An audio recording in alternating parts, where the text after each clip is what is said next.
Today is finally the day that we take a look at the last of the Grand Theft Auto maps, and I gotta say, even though they all do run kind of this is probably the one that runs the best, and the reason why is because I believe this is the smallest map out of all the three, although you might argue that Vice City is even smaller than this.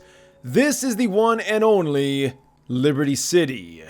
Now, it's kind of weird that we did this in reverse order. I did the biggest and best map, some would argue, first, and then I do the smallest or worse, again, arguably, map last. So, don't know why I did it that way, but I didn't even think I was going to do Vice City or this one. Well, I was gonna definitely do Vice City, but I wasn't too sure if I was gonna do Liberty City, but this is incredible. So, this is Liberty City from GTA 3, not from GTA 4, of course. And if you guys want to know how you can even run this yourself, make sure you do use the infinite map base. I'll make sure to put a link down below. Definitely do make sure you have that downloaded.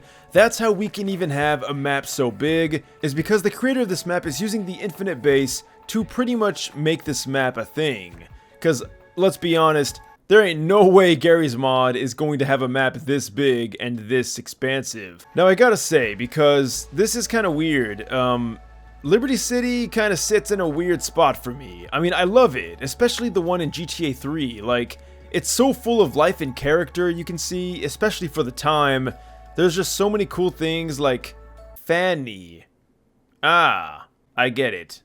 To me, this was a game that I played as a child, but I will say this. I did not play it all that much. Me and my brother would always fight over playing Vice City. This was kind of the, oh, well, you get to play this game kind of one. And of course, obviously, GTA 3 is a very important game in the series. In fact, it might even be the most important game because it's what brought the series into the 3D sandbox mayhem fest we know it as today. And it wouldn't really be possible without GTA 3, but there was a lot of issues. One, Claude, the main character, was, well, kind of a silent protagonist, didn't really do a whole lot. Two, Liberty City is kind of boring, mundane, classic city-style map. I mean, how many times has New York been redone in video games? I know it's the most populous city in America, and probably the most famous, of course, but come on. It's just a big city, and it seems to be the template for so many games out there that over time it just becomes absolutely obnoxious. But to me, Liberty City was a little bit different than that, at least the version that we get in GTA 3.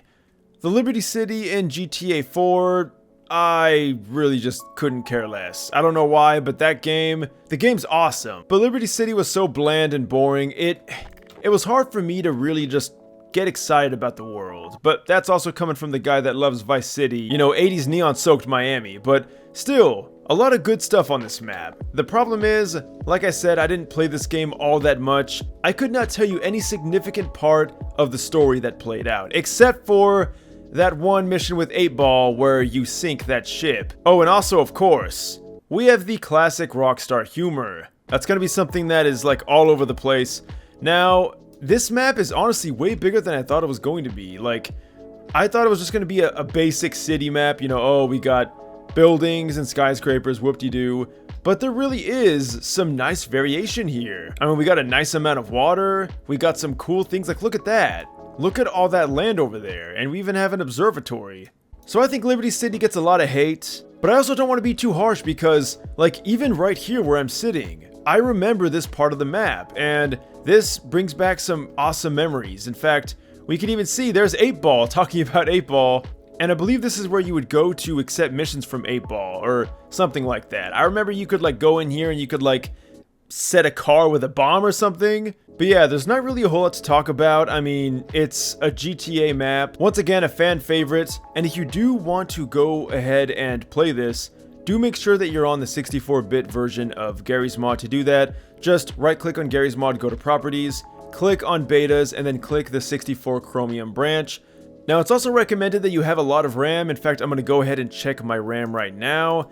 This is currently using 9 gigabytes of RAM, so probably 16 to be safe, although I have 32, and I am at 50% capacity with everything running. But just like with the last two maps, you definitely can summon in vehicles. So if you think, you know, oh, it's the infinite map, I can't drive vehicles on it because it just won't work, it'll work perfectly well. In fact, you might even be able to fool someone into thinking that you're playing GTA 3, although without all the atmosphere and other things. I gotta say, as a Garry's Mod map, this does hold up pretty well. In fact, this might even hold up better than the other two maps, because there are so many city maps in Garry's Mod. So many city maps that try to replicate the New York look. In fact, there was a map I was going to do a video on that I never ended up actually recording, and it was based on New York, but it was a super detailed map, and this really does remind me of that. Overall, FPS is great. I do get occasional stutters, which is exactly what I would get with the other two maps, with the worst one, of course, being San Andreas, but overall, this is pretty good. We even have collision with stuff like the light poles. And again, just like with those other two maps, but just in case you guys are tuning in for the first time with this video, you definitely can spawn in NPCs. It's just, you're not going to be able to get navigation nodes. Wait, what? Sorry, Freeman. I thought they fixed that. So yeah, sadly no navigation. In fact, there most likely will never be any navigation for the infinite maps, but that makes sense because of the way that the infinite maps work. You really can't put navigation nodes or a mesh on something that is supposedly infinite and can keep being created. But hey, you know what? It still works pretty well. As long as the NPC is pretty close to you, it should work just fine. And this isn't just for friendly NPCs, this should also work for the Combine or any other enemy NPCs. It's just, again, they're probably not going to move around much, they're not going to do any cool tactics, but it should be good enough for most basic combat purposes. And I don't know why, there's just something so surreal about killing Combine in Liberty City, in Garry's Mod. And just knowing that, like, that's not a backdrop back there, we can go there. We can pretty much go anywhere that we want. And it's also cool that all of the textures, or at least most of them, have been preserved in this map. So guys, let me know your favorite GTA. Did you like Liberty City? I would love to hear your thoughts down below. Are you a Vice City guy like me, or are you into San Andreas? I know San Andreas is probably the most popular. These three maps really are the core of GTA, and I love all three of them for different reasons. But if you guys do want to leave a like or subscribe, you totally can. Links will be in the description. I'll go ahead and make a playlist out of this so you guys can check out the other two maps if you haven't already. I completely forgot there was a dam on this map, so that's pretty awesome. But guys, thanks for watching, and until next time, farewell.